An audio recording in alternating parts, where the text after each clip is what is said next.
Living below your means appears to be a very foreign concept in Kenya, as many people employed, whether formally or informally, tend to spend much more than they can keep. Financial experts are now calling on Kenyans to embrace a savings culture to ensure households are protected against economic shocks, especially now that the majority of the population is grappling with the ever-increasing cost of living. Charles Mungai attended the 4th annual Abujani Economic Conference, whose focus was the need to inculcate a saving culture among Kenyans, and files this story. Financial experts have always advised on the need to live below one's means, but this would appear to be a very foreign concept for most Kenyans. This is probably why Kenyans are said to have poor saving culture, a trend that, however, leaves many families financially exposed. Today, over 5,000 delegates converged in Nairobi for the 4th annual Economic Investment Conference themed Improving Savings Culture. What I usually say that on the good days, build a surplus so that you can cover for the bad days. And it's important to know that the right time to start is when you have a source of income. And just take a percentage of it. It could be 5%, 10%, and it will work in your favor, because time is the best friend for anyone who is looking at investing. To build wealth, you must have a culture of saving. Spend as little as you can, keep saving, and then invest whatever you save. Thank you.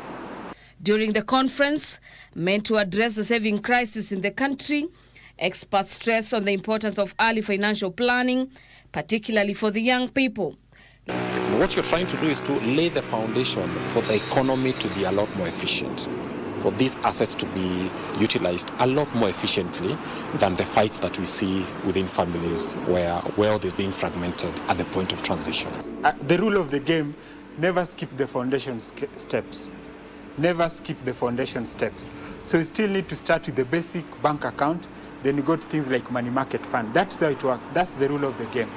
Start with the foundation, then now later on, that foundation can allow you to take higher risks. You can go to the stock market, you can think of things like cryptocurrencies, and even when you do well in those other asset classes, part of the profits that you make still bring them to the safe investment options. Led by Karen Hospital founder Dr. Dan Gikonyo, the experts further emphasized on the need for the government to create an enabling environment to encourage saving and investment, alongside mechanisms like insurance to safeguard against emergencies.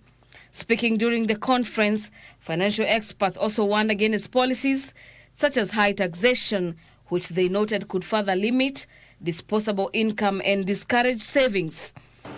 And one way of supporting startups in this country, young people who want to start up businesses, if anybody is starting a business in this country and you are national, you are an indigenous Kenyan, it is our responsibility to support you and support it by minimizing the amount of taxation we give to our locals, so that they can plow back the money they have made to create more wealth and create more employment. Taxation is necessary, but it must be implemented in a way that it sustains growth. The country's gross savings rate stood at 11.9% by December 2023, unchanged from the previous year, and significantly below the African average rate of 17%. For Legends Edition, I'm Gladys Mungai.